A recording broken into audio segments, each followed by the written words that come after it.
think, important lesson, kind of in our society today too. The idea of not not judging people based on outward appearance. I know in James, he's talking Yeah. specifically, it's in James 2, about um, kind of their wealth status.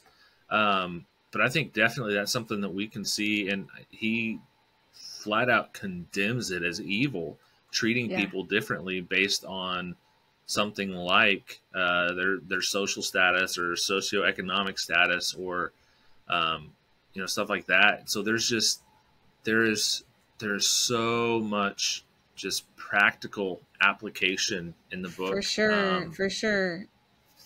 And Just when I was writing that part, going through and reading that part, that was when, um, after COVID, but when all of the spike in the talks about racism and the violence against African Americans, there were these incidences of different people that had either been injured or murdered or killed, and yeah, you have a nation that's really was kind of at war. There were just people battling verbally and in other ways, and some people that were on one side and some people on the other, and so that part really stood out to me and just felt like a message that we all needed to hear.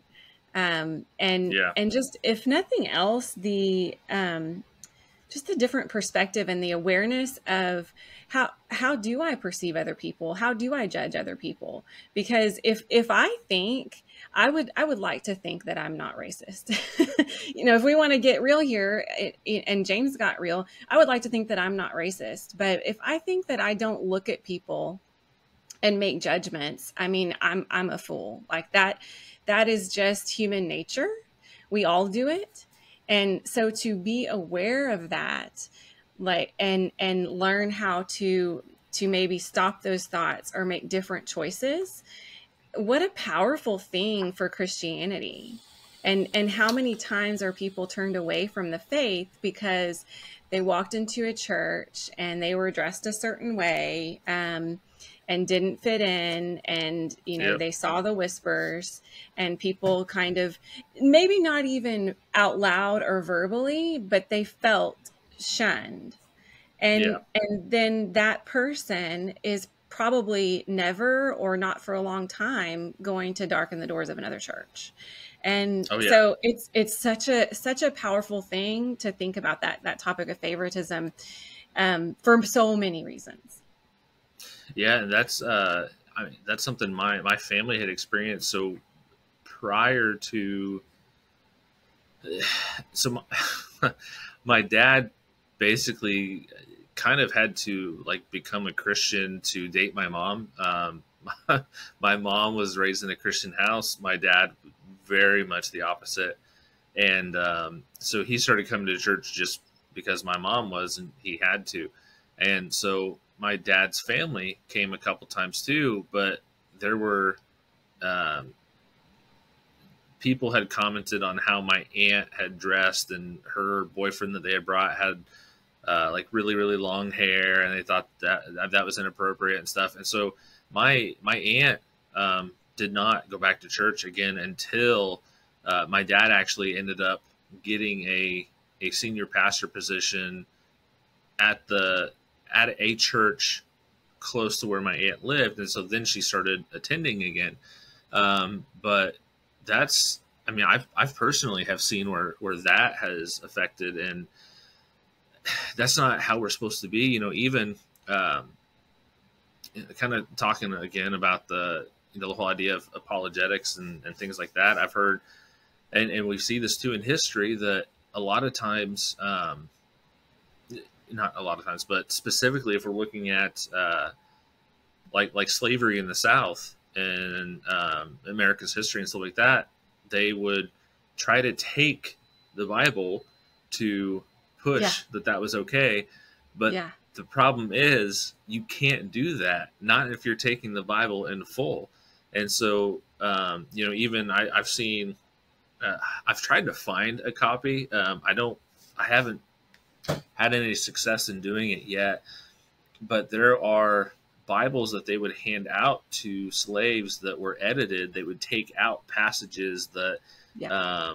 went against the idea of slavery being okay.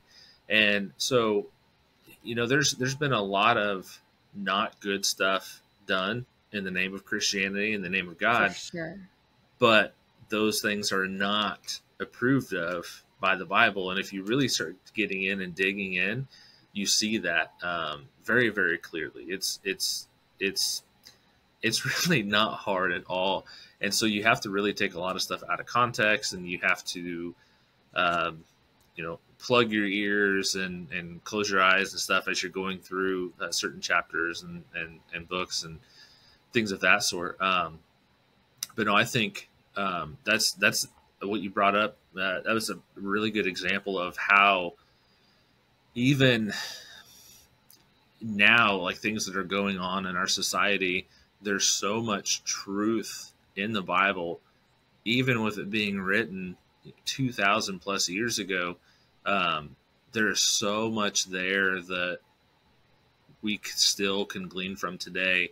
And I mean, just wisdom, like simple stuff, even outside of James, I think Proverbs talks about if you want to have friends, be friendly. I mean, it's simple, but things that some people don't really think about. I mean, it doesn't have to be that hard, right? It doesn't. Right. I think we complicate things, and I mean, you keep bringing up apologetics, and I love that. That's something I've been. I don't know if the Lord's trying to speak to me about it or what, but it's a topic that I've been running across and reading more about lately. Maybe it's becoming the latest Christian buzzword or something, but I've been reading a lot about it, and I had not thought about James as being a help in apologetics, but it really is. Yeah. There's just so much of the basics of what it is to be a Christ follower. And there's so much here that can defend a lot of the questions that people have. Faith and works, the favoritism we've already talked about, pride and humility. I mean, so much here that could help with that. And I love that you talked about your favorite was to therefore submit to God and resist the devil, and he will flee from you. And one of, I think, the best defenses, I guess, if I had, or the best way to defend your faith and practice apologetics is that very passage. It's James 4:7-10, but it says, "Therefore submit to God." And when he says therefore, anytime you read therefore, you're supposed to know what was before that, right? And so before that, he's talking about that God resists the proud and he gives grace to the humble. And so he's like, therefore, submit to God, resist the devil, and he will flee from you. Draw near to God, and he will draw near to you. Cleanse your hands, sinners, and purify your hearts, you double-minded. Be miserable and mourn and weep, and let your laughter be turned to mourning and your joy to gloom. And I'll stop there, because when I read that, like, that doesn't sound fun. And and in the beginning, James says, consider it pure joy when you go through trials. And now he's like, let your joy turn to gloom. But he's talking about when we're in sin, when we're prideful. And if you think about any time that you have been prideful, when I've been prideful, when I've been trying to take control myself and live my own way and walk my own way, and then I realize what I've done. I mean, there is a process of kind of humility and even feeling humiliated, and a process of mourning and sadness that comes with realizing your own sin. But then the very next verse, 4:10, says, humble yourselves before the Lord and he will exalt you. And I don't know of a better, like, that comes to mind other than the Sermon on the Mount. We can talk about that, but I don't know of much of a better defense or passage to use for apologetics than that. I mean, humble yourself. Like, we can't lift ourselves up. And the more we try to lift ourselves up, there's no room for God to lift us up. You know, he Yep. can't. And so when we humble ourselves, and it's the opposite of what the world says. The world says, get bigger, get louder, do more, be more. And Jesus said, humble yourself. And James repeated, humble yourself. Humble yourself. And then what will happen? God will lift you up. And again, it goes back to that faith. Like, who do you believe in? You believe in yourself? You believe in your own abilities? You believe in, Right. in you know, what someone else says they can do for you? Or do you believe in your God? Because if you have faith in your God, then you humble yourself before him and he will lift you up. And so that, I love that passage for that, but I'd never thought about it relating to apologetics. Yeah, James is it's one, because you can look at so a couple things that really help with that. We don't know definitively that all of the apostles ended up being martyrs. We do know for sure that some of them did, but we can tell obviously that all of them were at least willing to die for what they believed. Yeah. So that's one compelling piece of evidence. But another one, and a lot of people that are familiar with kind of the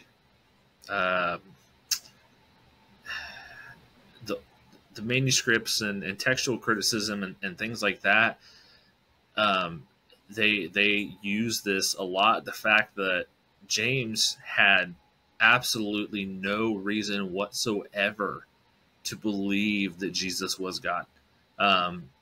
He didn't. Like, through his entire ministry, he didn't. So something had to happen that changed that.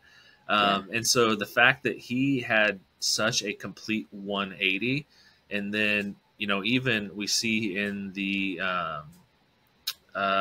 book of Acts where they're talking about, I think it's when they're discussing whether or not the Gentiles have to go along with the law.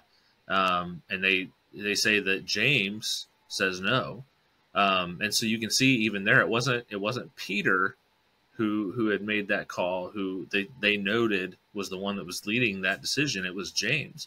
And so he flips pretty drastically, pretty quickly, to where he is no longer not believing at all, but he is a very prominent leader in the early church. So yeah, that's definitely, if you really get in and start looking. His life is a testimony, right? Like oh yeah, that's such a good point, Jesse. Like, if you can imagine what it must have been like, and I know, kind of like you said, the comfort level of if you've been in church and been a Christian for a long time, and you said you're a preacher's kid. My mom was actually the church secretary.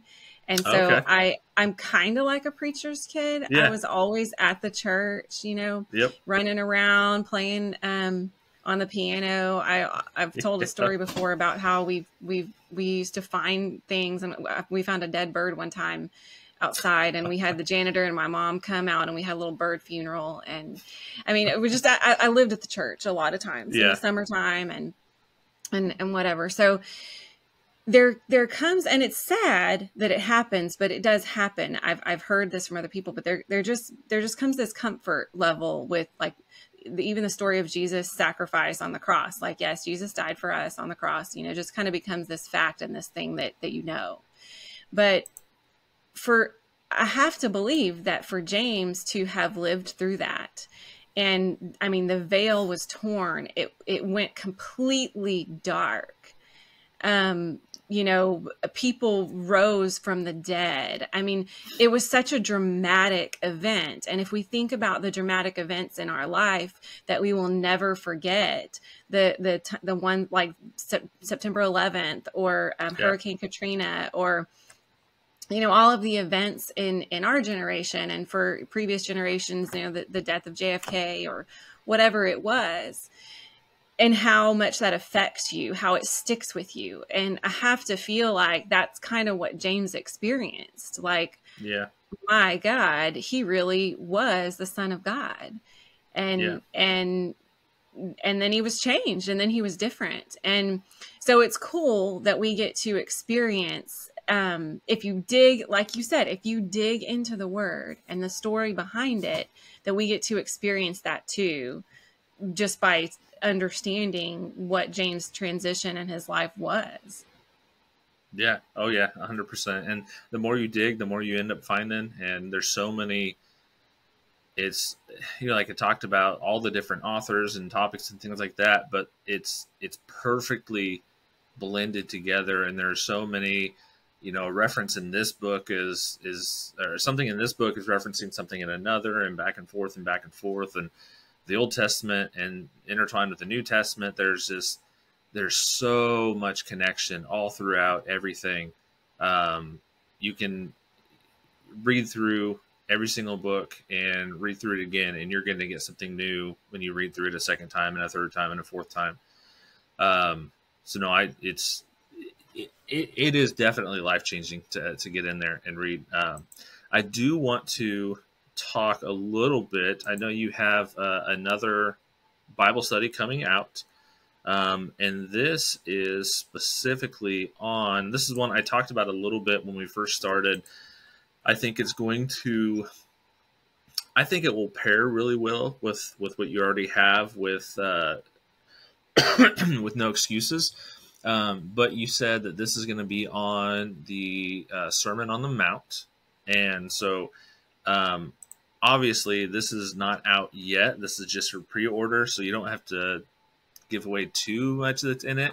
But if you want to just kind of maybe give a brief overview, what your thoughts were on that, anything that really stuck out to you in that process. And I will put, so I'm going to put links for, I think you sent me all your links, but I can put links for all your stuff in here. So anybody that wants the book, wants the No Excuses, I highly recommend it. I really, really enjoyed it. I've mentioned it to my wife too. I think she's going to go through it as well. But I'm probably going to get on and pre-order your other one. And then maybe we can have, once it comes out and I get through that, maybe we can set up another interview and go through that one as well. But if you want to talk for a little bit, just real quick about what you have coming out, I think that would be good to hear too. Yeah, I would love to. So it is a Bible study on the Sermon on the Mount. It's called Dear Disciple, because again, when I dug into the Sermon on the Mount, I just felt like it was such a strong message to disciples. And I talk about it in the study, but in the study, Jesus goes up on a mountain, and it's really the only place in the Bible where we have this long of a monologue that's just the words of Jesus. And what led me to write that was actually writing the study on James. And there's so much that James, like you said, everything's connected in the Bible. And there's so much that James says that he's essentially quoting or paraphrasing from Jesus's words in the Sermon on the Mount. And the Sermon on the Mount is one of the most quoted, I think, and just even outside of Christianity. The Golden Rule, for instance, comes from the Sermon on the Mount. It's one of the most quoted passages. And I think there's a lot of people that quote it and use phrases from the Sermon on the Mount that they don't even realize it. Maybe they don't even know that comes from the Bible, much less, from Jesus, from the Sermon on the Mount. But in going through James, I became more and more interested in the Sermon on the Mount. So then I kind of did the same thing. I just really dove into personally myself, the Sermon on the Mount, and, filled a notebook full of notes about it. And then I started writing this study. And I think one of the things that I discovered and that I really was just astounded by was how powerful Jesus's words were.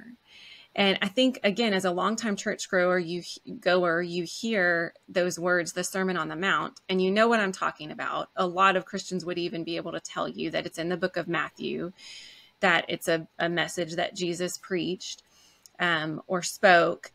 But when you get into it, first of all, just the fact that he ascends a mountain, just like Moses did, and that Jesus is the better and more true Moses, really. And so just the the metaphor and the continuation of the story of it all, how God has this whole thing planned out. The Bible is really one whole story, and he connects it all just right there in the beginning by the fact that Jesus just goes up on a mountain to speak to his people.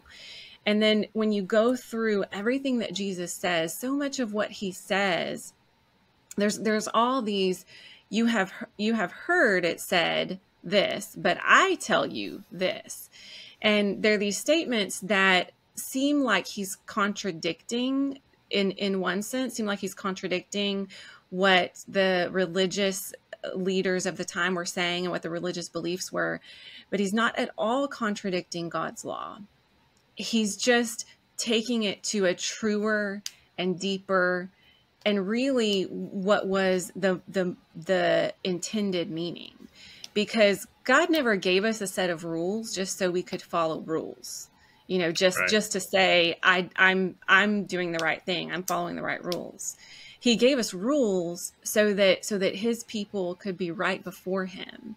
And so that there would be guidelines so we would know what it's supposed to look like to be one of God's children.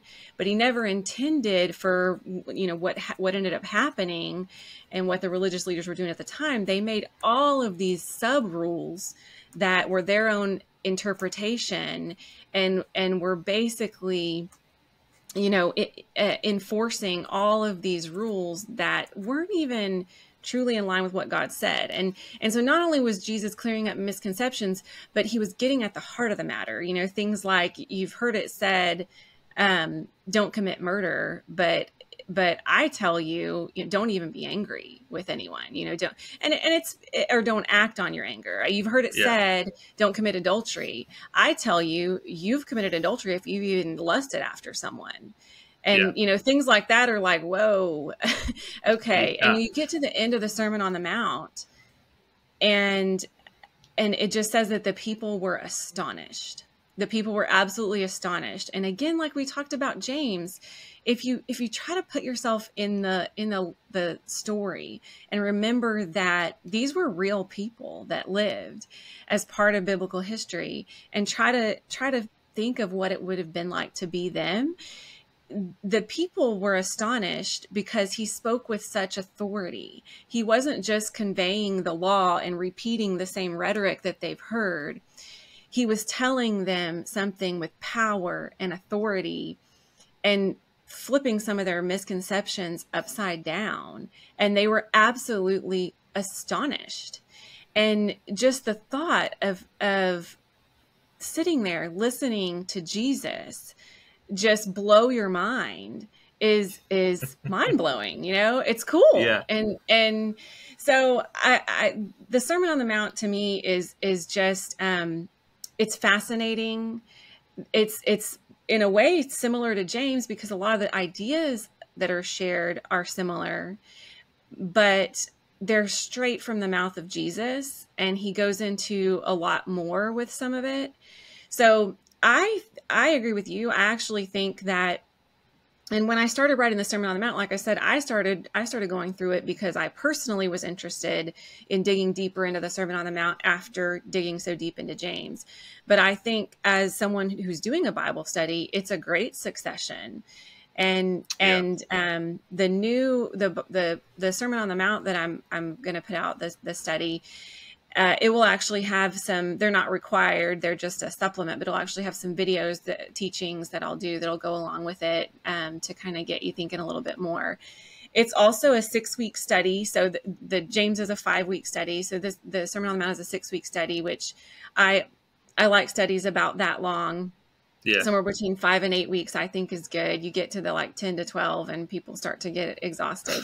And so just to be able to finish it, it's 6 weeks long, and I'm really excited to put it in people's hands. I'm excited to be, it's still in the finishing process. The work of the writing is done, but now there's all the editing and the really making it presentable for you all. It's not ready stuff just yet, but it'll be coming out January. January 7th is the official release date, and there is a pre-order available. And if anybody's wondering, for one thing, I'll tell you that the James study, I just had Amazon reduce the price on, because I'm going to be coming out with a new one, and I just want to make sure that can get into people's hands. So that's good to know if you're looking for a study. But the pre-order is very helpful for an author, if just because, so you can know how many books that you need and planning and all of that. So it is available for pre-order now if you want to, and kind of be the first one to have it hot off the press. And then you can if people don't want to like commit to pre-ordering it, you can sign up for my emails and stay up to date on when it's going to actually come out, so you can order it at that time too. But it is available for pre-order now. Okay. Sounds awesome. I'm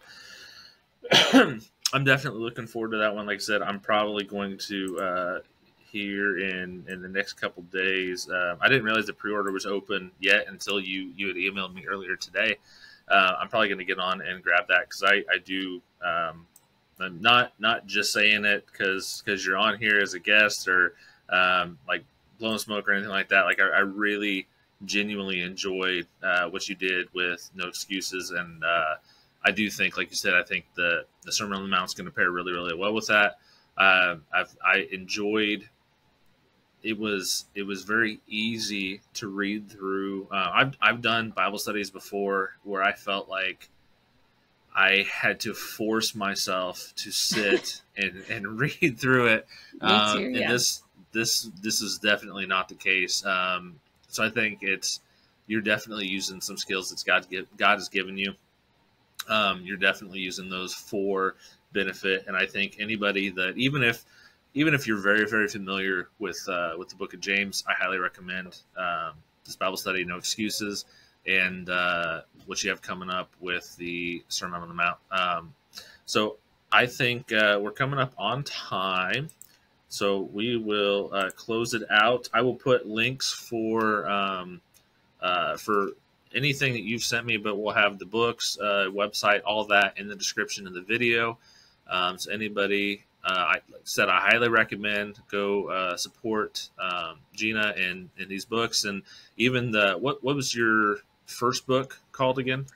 It's called The Well Woman: A Journey to The Well Wellness Woman. Through Loving Jesus. Okay. So yeah, if any of these, if they sound like something you'd be interested in, or you're looking for a good Bible study, I highly recommend this one. And I'll throw it to you, Gena. Do you have anything else you want to leave people with? Anything else you want to throw out there that we didn't get a chance to touch on?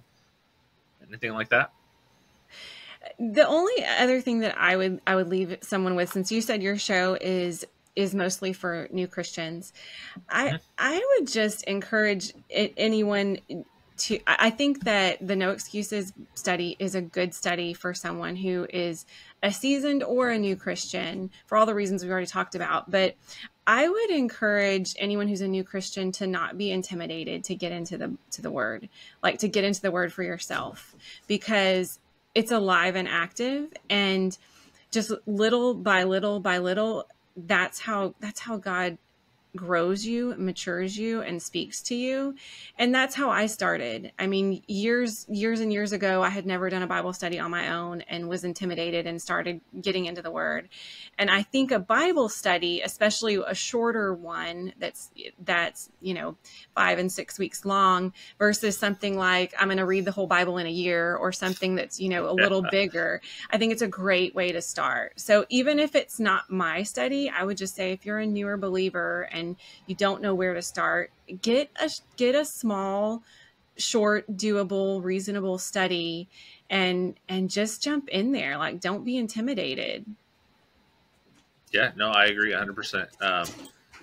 You got to start somewhere, and it's not always, especially when you're first starting out, it may be more difficult to really sit down and dedicate a lot of time to it. But just getting in and doing something, just getting a start. I'm actually in the process. I'm preaching to the youth at my church on October 4th. And I was given the topic of teaching them how to fall in love with reading the Bible. So that's been an interesting thing I've been working through. But I mean, ultimately, it just comes down to you have to really get in and start doing it. There's going to be days that you don't want to. There's going to be days where it doesn't seem like it's going to be fun or entertaining. And there's even just going to be books that you may not see a purpose in reading at first, but there's benefit to all of it, and just getting in and actually doing it is absolutely life changing. So, well, I appreciate you coming on. I'm looking forward to the next one coming out, and then once that does come out, I get it, and I'll probably be reaching out to you again, see if we want to schedule something new coming on again. But yeah, it's been great. Appreciate you coming on. Appreciate everybody for watching and listening. God bless. Be safe.